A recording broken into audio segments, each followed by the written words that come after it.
Hi guys, today I'm going to talk about communication technologies on photon particle device or devices in general. First things first, the most famous technology is Bluetooth Low Energy or BLE.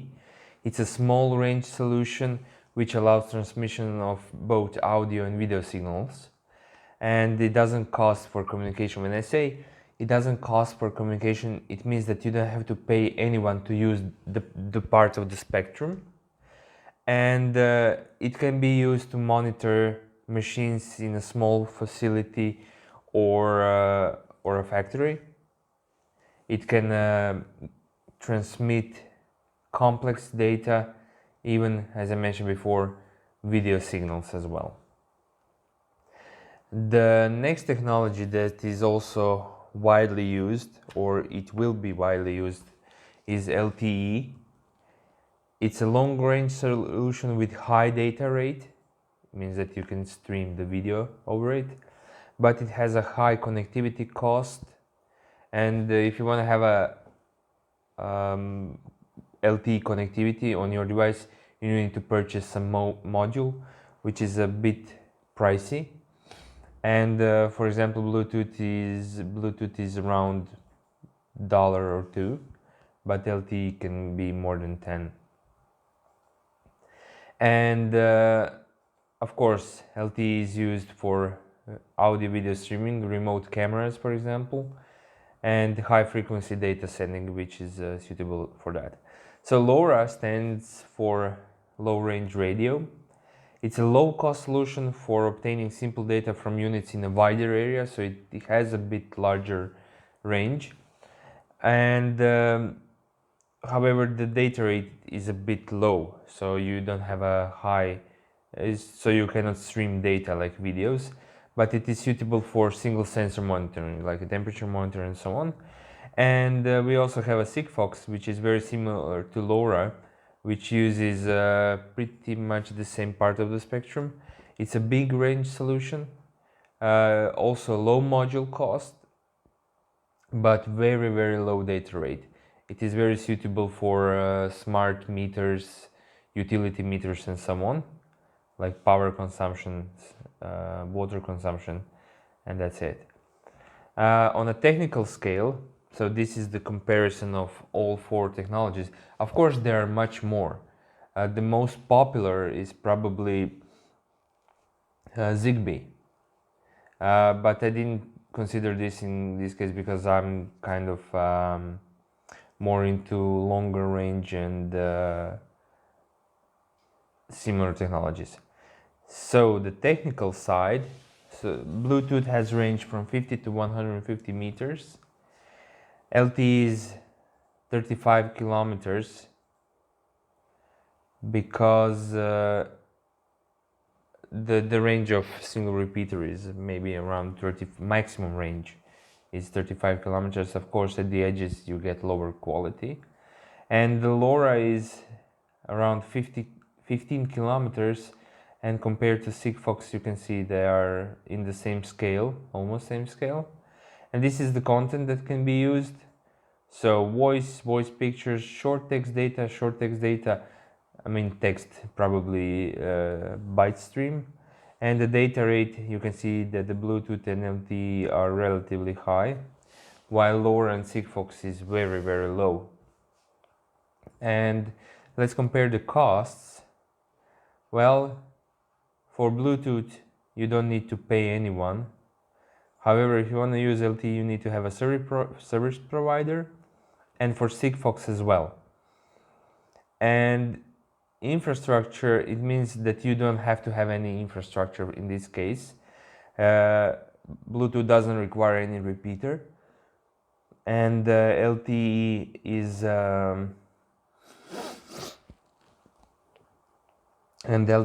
sorry, allergy season. And LTE also doesn't have you don't have to pay any infrastructure because it's already paid for your service, by your service.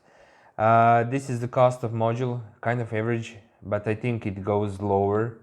It's something that I get the prices several years ago, and this is kind of power consumption, and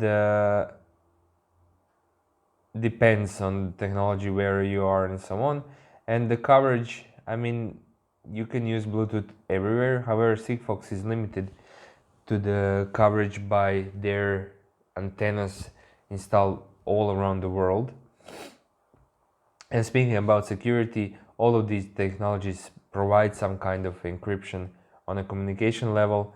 And I did some research checking how much it would cost to jam a communication, because not only that you have a secure, you need to be aware that you can jam the communication, which is also very damaging to your product. For Sigfox I couldn't find any data, but probably because they're using the same spectrum, probably around $30 as well. So mobility, mobile networking, they're all possible, and Sigfox has kind of moderate efficiency because they are not that easily mobile, but the Sigfox has localization, which is very convenient. You can have secondary localization technology like GPS, which doesn't use satellites. It uses a trilateration algorithm between three antennas, because Sigfox has three. I think every spot on the coverage has to be covered by at least three antennas.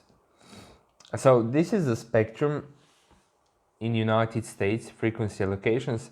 This is the huge, very huge spectrum. If I were to zoom in a bit more, you can see that it goes from 3 kilohertz up to 300 gigahertz. And this is almost everything that we use. And here are television signals, radio signals, Wi-Fi, 3G, 2G, 5G, and every single technology that uses any form of communication is here on the list. Just imagine if there was no, I think it's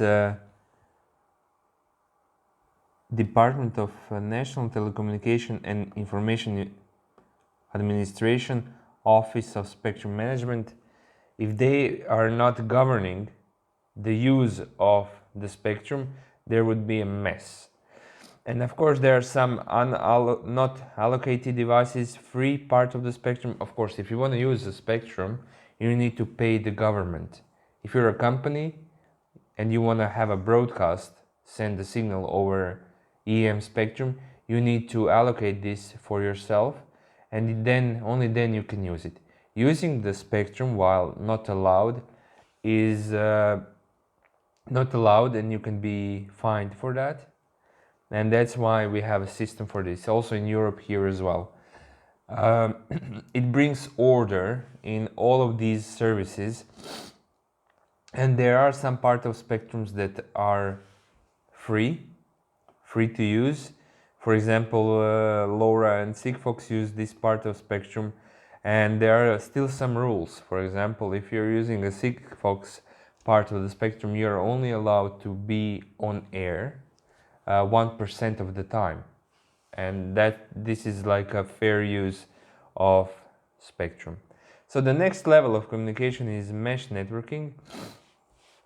The next level, where you have a network of nodes that are able to communicate with each other, and you have a special node which is a gateway node which has access to the internet. So this node is kind of sharing internet connection with the other nodes, and each node, for example, can be a sensor node that can gather some data, and it can relay data back to the neighboring nodes, which also relay data back to the gateway node. This mesh networking is very, I wouldn't say hot topic, but it's a very good solution, because if you want to transmit data on a longer range here, for example, this node, if it wants to transmit over this distance, it will require a lot of energy to do that. However, all these nodes need to have is a low range, short range communication, which is energy cheaper.